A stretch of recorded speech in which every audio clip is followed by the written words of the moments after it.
What's going on, everyone? Welcome to another edition of Back Your Play with Q. As always, I'm your host, Rich Quinones, our NFL Insider. As always, his weekly spot. Lloyd Vance, kind enough to join us for a couple moments as we are creeping into Memorial Day and then, of course, the dog days of summer. But the NFL, as Lloyd and I always talk about, never sleeps and never stops. And, of course, we are brought to you by our good friends over at Play It Again Sports, 1450 Clemensburg Road in Deptford, New Jersey. Check them out online for all your used and new sports equipment and more. As we kind of continue to take a look around the NFL, we'll get to some of the news and notes that just transpired over the last 24, 48 hours. You know, there's a sigh of relief with the Jets and Aaron Rodgers with his little tweaked calf.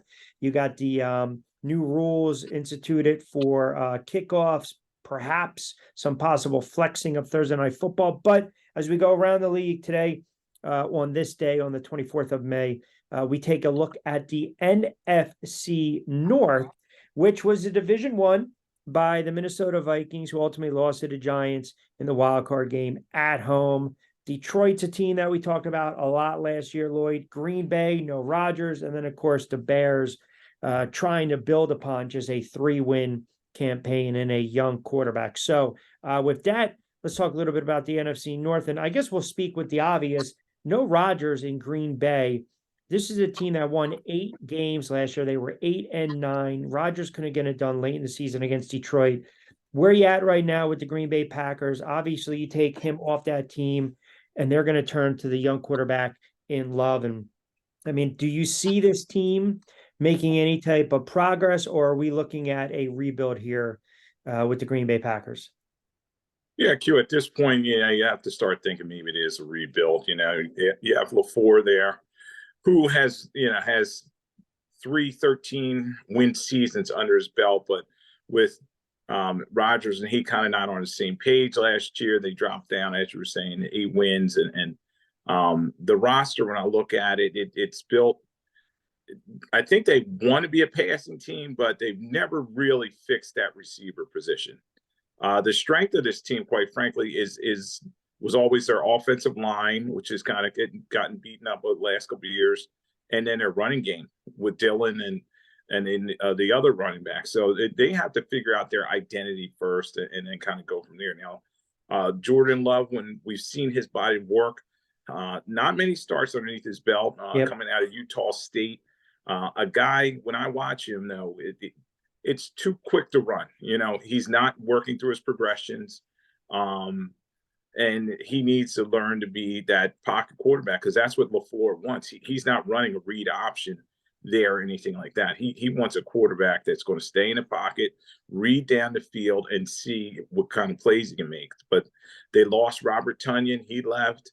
I think a big guy they're counting on is Christian Watson, who came along in the last 9 to 10 games of last season. He was very dynamic, and it really helped his team kind of get that deep presence. But they're still lacking in a lot of areas, and it's going to be interesting to see if David Bakhtiari, their great left tackle who's been kind of beat up, if he's able to kind of come back and be the player that he used to be. So a lot of question marks with this Packers team.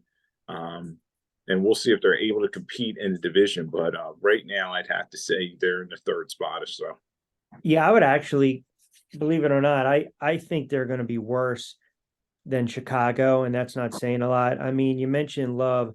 They're putting all their eggs in one basket with this 24-year-old. They have zero depth at the quarterback position with a couple of journeymen. They had to rely on the ground game to take pressure off him.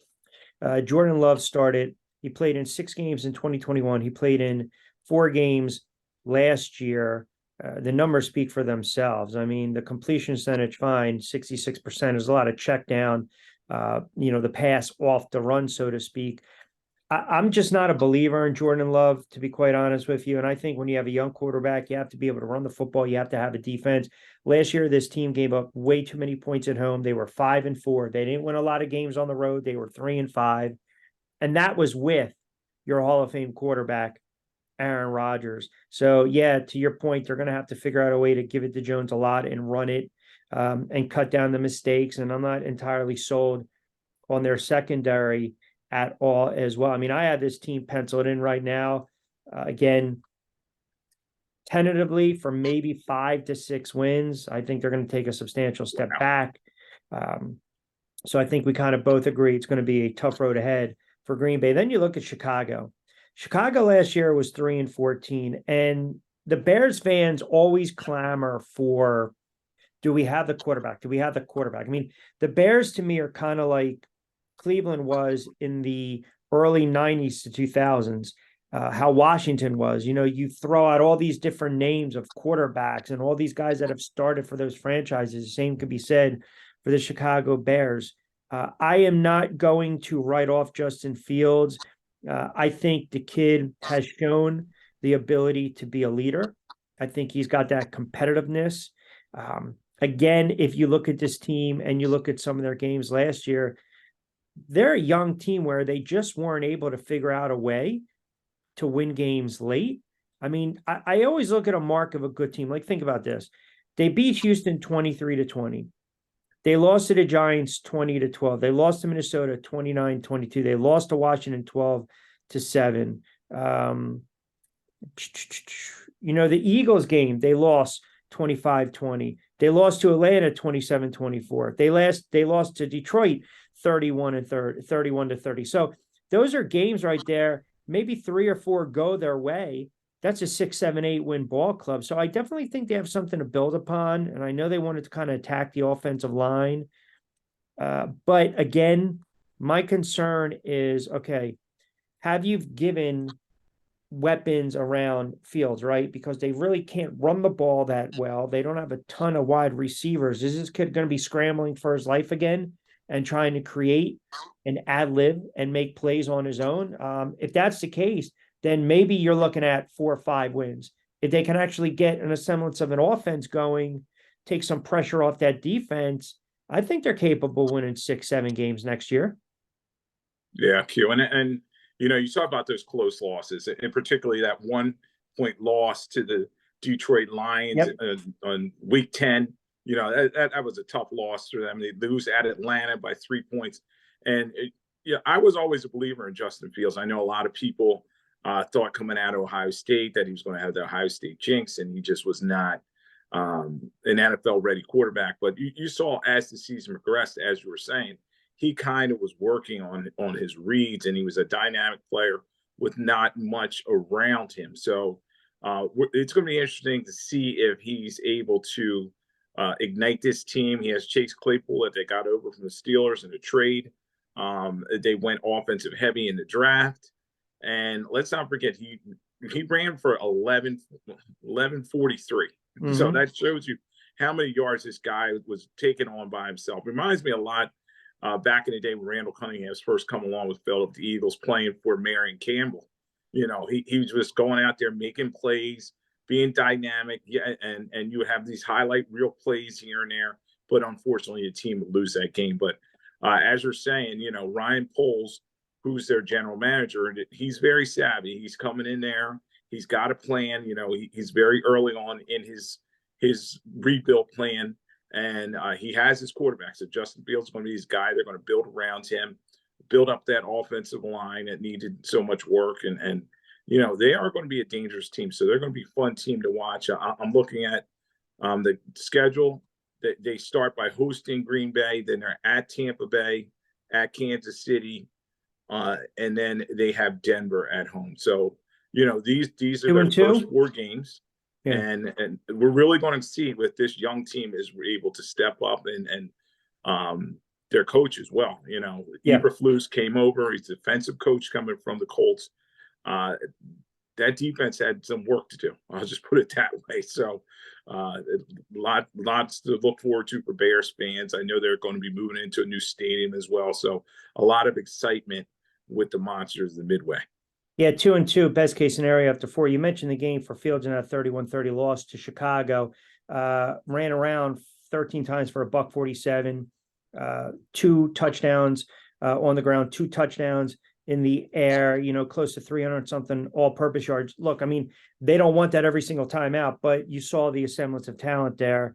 And again, I'm just not entirely sold on their ground game. And a lot of times if you sniff out that ground game and you put a lot of pressure on a quarterback, especially a young one, they're going to force the issue and they're going to be prone to mistakes. All right. So a team that I get the sense that everyone there's always those teams, you say it, you've been saying it for years now, the ones that make the playoffs, miss the playoffs, the teams that miss the playoffs, make the playoffs the following season. Everyone seems to be very high and giddy and in love with the Detroit Lions because the head coach loves to bite kneecaps, because it looks like they got the quarterback that a lot of teams back in the day were hoping he would turn out to be, especially the Rams, and that's Jared Goff. They got some weapons. Even though they lost a running back to the Philadelphia Eagles, they've got a very good defense. I don't think the Detroit Lions are going to sneak up on anyone this season, is kind of my point. And they were a couple plays here and there away from, being that team late. You don't want to see the Detroit Lions come playoff time. We know one thing. They're going to get tested right off the bat. I mean, they're already a 7.5 point dog, depending upon where you hang your hat, to open up the season on the road against Kansas City. But with all that being said, we know they can score a lot of points. Do you think this is a situation going into the season where the Detroit Lions are basically going to look to outscore everyone? And if they give up 35, that be damned, as long as they score 38? Well, Q, you hit it right on it, nail right on the head. It's key for them to find some semblance of a defense, because last year they got in so many shootout type games and they were up and then they found a way to lose.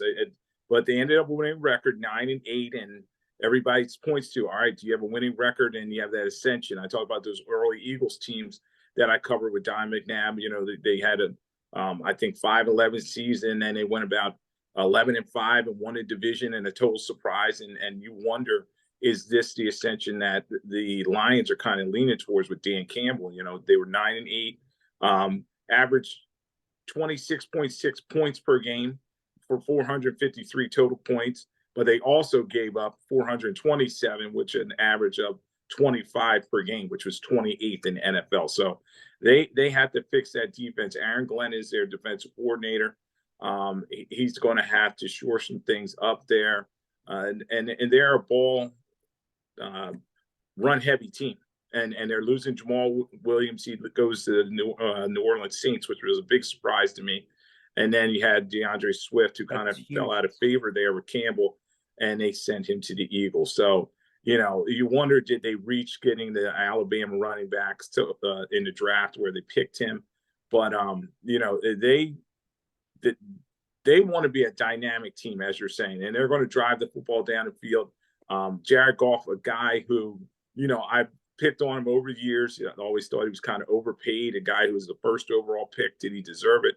But last year he did a really nice job in terms of managing the game plan, but also really utilizing some of the explosive weapons on this team. So, when I look at them, their receiving core, with Amon St. Brown and Khalif Raymond and some of these other guys, they have some explosiveness, and they're hoping to get Jamison Williams back, the draft pick that they had. He kind of missed some time with a knee injury last year. So, they have the pieces there, and you're right. This could be Detroit's year. I know they're a team we kind of pick on because they've never made the Super Bowl in their history. But as you're saying, at week 1 at Kansas City, and then Seattle at home, and then they have Atlanta at home, at Green Bay, where they proved last year they can finally win there. So that's not the big hurdle it used to be. Carolina, at Tampa Bay. The test in week 7 is going to be interesting. At Baltimore, have the Raiders, and then they have their bye in week 9. So not the schedule seems to set up really nice for them. Yeah, not bad scheduling. 5-2 best case scenario, maybe 6-1, depending upon how things shake out. I don't see them beating Kansas City to open up the season. I know it's only May. I guess my issue with Jared Goff is we look at the numbers: 4,400 yards, close to 265 in the air per contest, 29 touchdowns, 7 picks. They did a good job, the offensive line. He was only sacked 23 times. But I feel Jared Goff is one of those quarterbacks where I need to see it for 2 years, for 3 years, if that makes sense. And, if I can catch a play right now under 45, 46, 4,700 yards passing, under 30 touchdowns, I would probably take it. If you look at his career, he's thrown for over 4,000 yards 3 times, including last year, twice for the Rams in 18 and 19, okay? 46 and 46. and he had big years, 32 touchdowns, 12 picks, 22 touchdowns, 16 picks. All right, not the best ratio, so to speak. But then 3,900 yards, 32. They threw it a lot more last year to get to 44. I guess I'm wondering if they have that confidence now where they believe, okay, look at his age, look how many years he's been in the league, close to a decade, 28 years of age. Now we're going to really open up the offense for you. We're going to let you just sling it and throw it down the field. We'll live and die with a couple picks here and there. I need to see him do it consistently back to back. I saw it with the Rams and it faded quickly. I need him to do it with Detroit. And remember, too, you just said it. You lost 2 running backs. Let's not discount that right now. So you lost 2 backs that can not only catch the ball out of backfield, they're good third down backs. They're tough to tackle. They're very sneaky. They can pass protect. They can block for you. So I'm wondering, all right, are we going to see one of these 4,800 yards, 35 touchdowns, and maybe 20 picks, but yet they're throwing the ball all over the yard? And I don't know. I can see them winning 8, 9 games, maybe being in playoff contention late. I still believe Minnesota is the best team in that division right now. Yeah. Bears trying to figure it out. Green Bay's going, down backwards. Detroit right there. But I just think Minnesota, even though people don't like Captain Kirk, I like him. I can't stand the play last year at the end of the game. I mean, as a Giants fan, I loved it, but check down on 4th down. All right, fine. I just think Minnesota is the team to beat. And I don't know if Detroit can't sweep them and win those divisional games, they're not winning the division. Yeah, Q. And then before we jump to Minnesota, getting back to Detroit, you go to they went at pick 12. They picked Jamar Gibbs, the running back out of Alabama, a guy who we thought may go in the late 1st round, a dynamic player, but can he replace, as I said, Swift and Williams, who did such a great job scoring all his touchdowns? Yeah. I think he had 20 rushing touchdowns last year. And they're also bringing in David Montgomery, a guy who's kind of bounced around the last couple of years. And then they grab Jack Campbell, a kind of run-stuffing linebacker out of Iowa, and also in the 1st round, pick 18. So, they're trying to bring picks in and overturn this roster and get rid of some guys that did not fit, like Jeff Okudah, their former 1st round pick. They got rid of him. The interesting thing is, in the 3rd round, they drafted Hendon Hooker out of Tennessee, a quarterback a lot of people had their eyes on as possible riser. So are they getting Hendon Hooker ready to possibly replace Goff, a guy, as you said, who's kind of a caretaker, and they have so many weapons, is he the answer for them? So it's going to be real interesting to see if the Lions can turn that around. We talked about their schedule.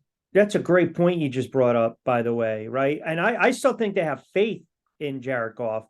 I just don't know if you can make a deep run in the playoffs with Jared Goff. And you mentioned the running backs, how they're void in that position. You're talking about 1,500 yards and 22 touchdowns and basically 2 backs that are averaging right around 4.5 a clip, right? I mean, this, you played. So you turn around, you pick up 4, 5, 6 yards, chunk yards on 1st down, 2nd and short, you can dive into the playbook and do whatever the hell you want to do. I mean, you can be creative. So it's yet to be seen, but I think what you illustrated and highlighted were excellent points.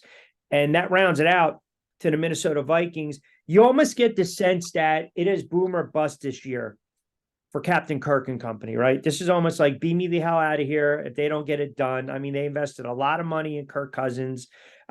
He always puts up steady Eddie numbers, 4,200 yards, 4,300 yards, 28 to 33 touchdowns, 10 to 12 picks, steady Eddie. Okay, he's going to give you big time flashes and big moments. You'll see the game that's 350, 400 yards. And then you turn around and they give you the type of effort in the playoffs against the Giants and the horrible play calling late on that check down, 4th down play where everyone and their mother knew the Giants were going to go on the road and beat Minnesota. I mean, it was almost like a foregone conclusion. Where are you at right now with Minnesota and how much pressure, even though it's so cliche to say, but how much pressure really is that on that quarterback where you have to make a run? And I'm saying make a run into the NFC Championship. Well, Q, he's been there so long, and I think he has 1 year. Kirk Cousins has 1 year remaining on his contract, so it's put up or shut up. Kevin O'Connell did come in there, coming over from Cleveland and helping out as offense coordinator. Now he's the head coach. They're 13-4 and very dynamic team, as you said, with Jefferson and Cook and all these other weapons that they have.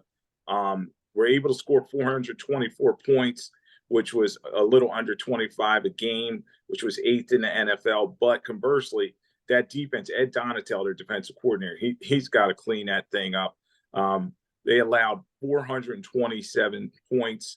That's 25 a game, so which was 28th in the whole league. So they just were not stopping anybody. Another team that kind of got out in these shootout affairs, and you're right. When you're getting these shootouts, you got to wonder, is Kirk Cousins the guy? Does he have the gumption, the grit to win? He always kind of seems to put up these big fantasy football numbers, but in the games that matter, we always talk about it on prime time and late afternoon games, he seemed to come up short. I don't have his record here in front of me, but it's well underneath 500. So, a big situation for them. A lot of eyes on Minnesota. And when you have a Justin Jefferson on your team, it does not take much. You just got to get the ball in his hands and let him do his thing. This guy's right now, I know we always argue who's the best receiver in the NFL, but I'd have to say it's Justin Jefferson. So exciting team, but it's going to be interesting. They start with Tampa Bay. That week 2 at Philadelphia is a very big game. Then they have the Chargers at Carolina, and then they have Kansas City at home. So, we're going to see very early, is this team a contender or a pretender? That 13-4 record, yes, that's very good. But as you're saying, everybody kind of knew that the Giants were going to knock them off last year. 1-4, 2-3 would be a nightmare start. Last year in that playoff game, that wild card loss, 31-24 to the Giants. Daniel Jones to read options, the RPOs, absolutely crushed them. They played very soft off these wide receivers. We saw it. Hodges had a game. Slayton had a game. I mean, Jones lit them up for over 300 yards, 76 on the ground. They ran for $142, right around 4.8 per clip. So, again, Detroit loses those big backs. Chicago really doesn't run the ball. You mentioned they had Montgomery. Now with Detroit, Green Bay is going to have to learn to run the ball. I think by default, because of that, within a division, they should be able to contain these teams a little bit. Detroit may be some issues with the secondary and allowing that offense to get off. So that's kind of why I give them that leg up. It's more or less what those other teams in the division, if that makes sense, are lacking. It doesn't scare me as much. But you mentioned Tampa Bay. Let's just chalk it up as a W to start the season. Philly is a loss. Then I believe you mentioned Chicago and Carolina. I'm sorry, the Chargers, Carolina, and Kansas City. They can trip up in any of those games. And they're certain, I don't see them beating KC. They're going to have to score 38. And, Cousins late in the ball, with the ball, what happens there. So 2-3, 1-4, then all of a sudden we're talking, all right, where's this team going? Maybe that opens up the door for a team like Detroit. But right now, I still think odds on, it is Minnesota's division to win. It's Minnesota's division to lose. And the other thing you brought up is if you go back to that record last year of 13-4, I believe it was, I don't want to say smoke and mirrors, because I think that's kind of doing a disservice, but when they were, I believe they were 8-1, 9-2. Right. So yeah, they gave up, just to kind of go through with you, they gave up 22 to the Bears. They gave up 16 to Miami, 26 to Arizona, 17 to Washington. Then they had that crazy win against Buffalo, but then they came back. They got waxed by Dallas. They gave up 26, but still won against New England, gave up 22 against the Jets, and gave up 34 against the Lions. Then they also gave up 36 late in that crazy game against Indiana. My point is their defense started to leak at the worst time last year. And you just saw it going into that playoff game. And that's where I think that secondary is going to be tested this year. And I think they're going to have a problem against some of those, I guess you can say, more pass-happy, pass-friendly teams. But I still do. I'm still going to stick for them. I know it's only May. I still like them to win the NFC North. Yeah, as we sit here today, you definitely have to say They're the front runners. But the key to that defense is Harrison Smith, their Yep. great safety, a guy who's potential Hall of Famer. He's going to be 33, 34. You wonder how much he has left. They had Patrick Peterson there, who's now in Pittsburgh, but he didn't have much left. There's too many holes in terms of that secondary. And I was very surprised, Q, actually, that Minnesota, they went with Jordan Addison, a receiver out of USC/Pitt, former Biletnikoff winner, as their first round pick. Yeah, he was a solid guy. They didn't have a second round pick. In the third round, they went Mekhi Blackman, another corner out of USC. And then they also went in the fourth round with Jay Ward, a safety from LSU. And so you could see they're trying to shore up that back end that I talked about that allowed too many points. Think about how many times Greg Joseph, their kicker, was hitting that game winner for these guys. You know, it's great that the kicker did a great job, but they shouldn't have been in those situations where they get the big lead and then they allow a team to come back, and then they have that fast and furious ending where their kicker's making a kick for them to win the game. So another team where they got to fix the defensive side of the ball. You wonder about Dalvin Cook and his health and that shoulder. They're talking about he may want out, and do they want to pay him? I still think he plays this year for Minnesota, and then they kind of go from there with him and Kirk Cousins in terms of their own one-year contracts. So very interesting team, but as we always say, start divisionally. They should win this division coming off a 13-4 season, and Kevin O'Connell does have them cooking, but they got to fix that defense. Yeah, excellent point too with the special teams. I mean, that kicker bailed him out. He bailed him out against the Giants on Christmas Day. Lloyd Vance joined us at Lloyd Vance, our NFL insider for BYP, writer, researcher, historian. Don't forget, we're brought to you by our good friends over at Play It Again Sports, 1450 Clemensburg Road in Deptford, New Jersey. All right, we'll go around the league. Let's start with the passing of Jim Brown. For my money, and again, never saw Jim Brown play, only highlights and whatnot, working in NFL films and the classic games and whatnot. I mean, I just think from a pure back standpoint, all around talent, I stick him up there with, you know, arguably the best pro football player, the best NFL player that the league has ever sprouted out. And remember too, he retired earlier in his career, wanted to pursue acting, then became political, civil rights, you know, into the social element and whatnot. He was just, his size for a back in the day was just incredible. And listen, I mean, I know people will say, who's the greatest football player ever? Was it Brady, Montana, Sanders, Brown, Rice? I mean, the list goes on and on, but I don't think it's a conversation where somebody's right or wrong. I would just say, I think when you talk about dominant running backs, dominant players that the NFL has ever seen, no one has been more dominant than Jim Brown. Yeah, Q, you know, they always talk about Jerry West is this silhouette for the NBA. You know, that's their logo, their symbol. And it could be Jim Brown for the National Football League. I know some people talk about his controversial off the field stuff and you know, arrests or whatever. But when you look at his body work as a player, it's just incredible. You know, you talk about a 9-year career, and he leaves the game as an all-time leading rusher.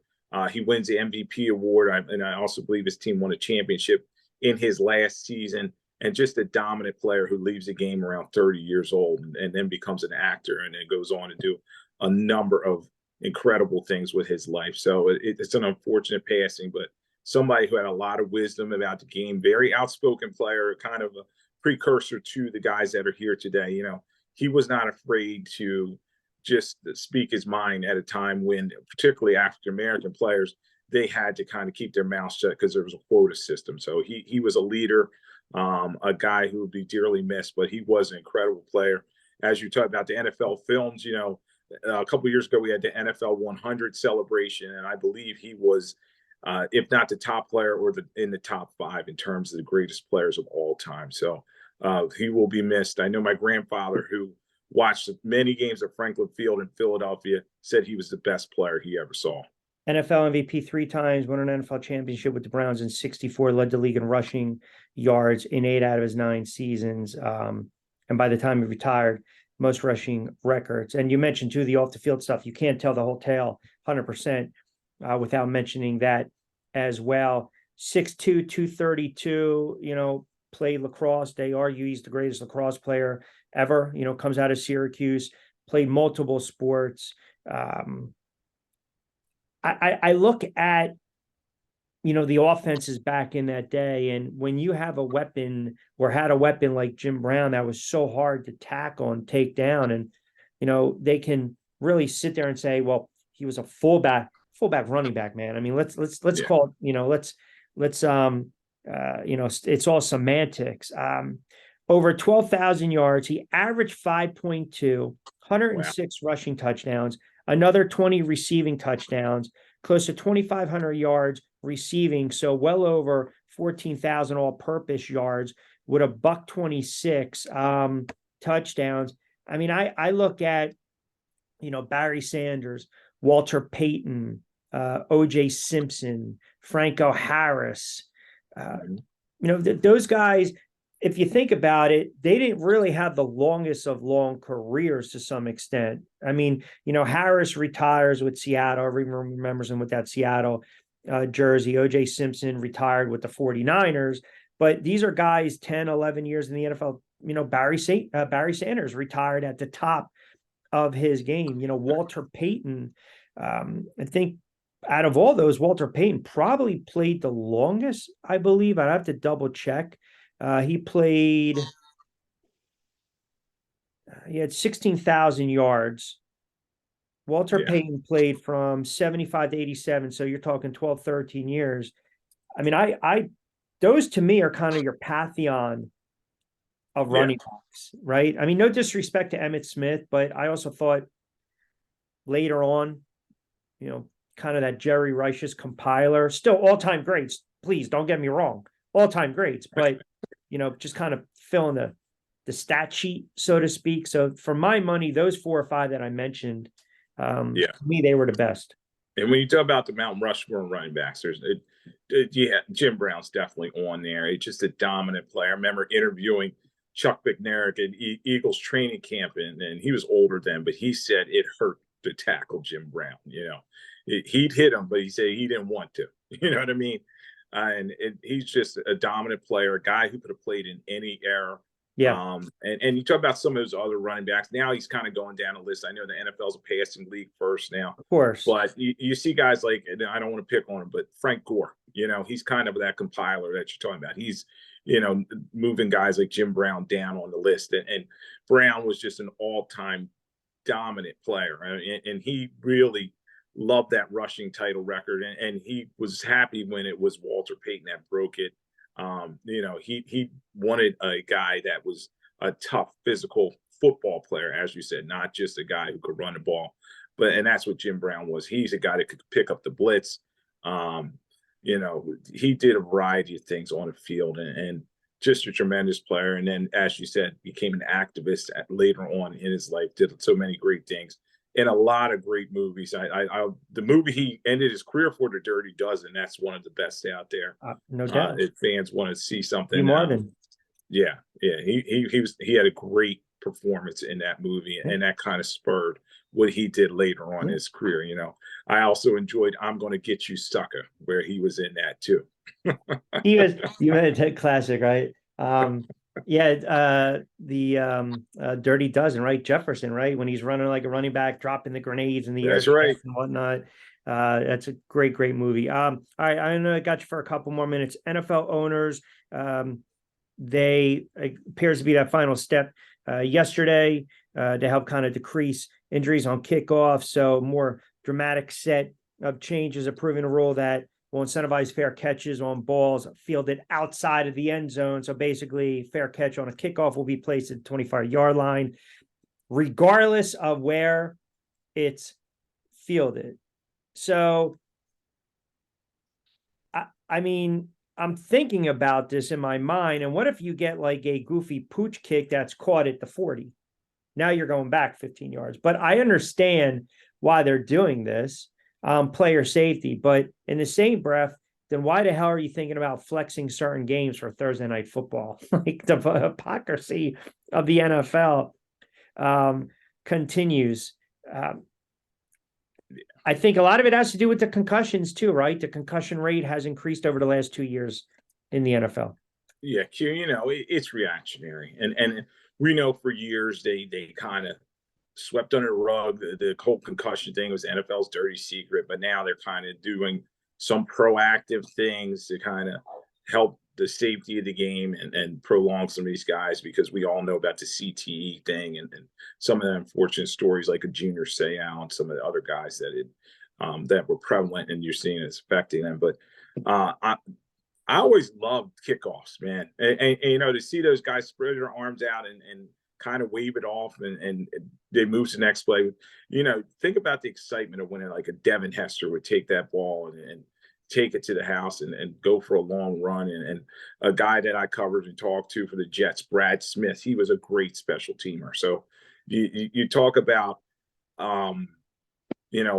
how is this going to affect the bottom of your roster? Are some of these guys not going to make the team anymore because they were pure special teamers? But it's going to be interesting to see how this moves forward. And it's a good thing, but also you're going to miss some of the collisions and the big plays that come with special teams. Yeah. And then lastly, the flexing of games. Where I stand with the Thursday night football. So I always believe, look, this is how, if the teams are bad, so be it. It's just how it played out. But now you've got the capacity to flex a limited number of late season games. I just think you're especially late in the season, man, when you get these NFC East, these AFC East, these nasty matchups, right, in the West or in the South. Now I got to turn around. Why? For ratings and for a buck, that I'm going to put one of those teams right back there Thursday after they beat the snot and beat the hell out of each other on Sunday. I mean, that extra 2 days of rest, I just, and here's the other thing. What about the fans? So if I'm thinking about a scheduled trip or I got to go West Coast and all of a sudden that game's flexed, now I pay for my airfare, the tickets, hotel. That's another thing. To me, I think it's abusive to the fans. I don't like this at all. I just don't. And then if there's no resolution to it, it carries over to the next season. It's almost like you bank the opportunity to do this. If you don't utilize it, it goes into 2024. Yeah, Q. And Prime has paid all this money, and they're talking about the great ratings they had last year. But the logistics of these moving these games is going to be really interesting to see if it works.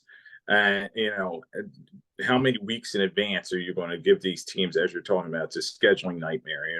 You flex a game, and the team's got to play magically. Got to play out of nowhere the next Sunday, and all that. And you do feel for the fans who have tried to make the NFL experience out of it, having these road trips, which they always, now the NFL's even selling packages themselves. So we all know it's about money, and they're trying to make the best TV to help the advertisers. But it's going to be a lot of moving parts, and we're going to see how this works. But the Primes pay a lot of money, and we're going to see how this works. The NFL is even talking about they're going to stream one of the games specifically on Peacock only. So they're really into the streaming thing, and we're going to see how this works out.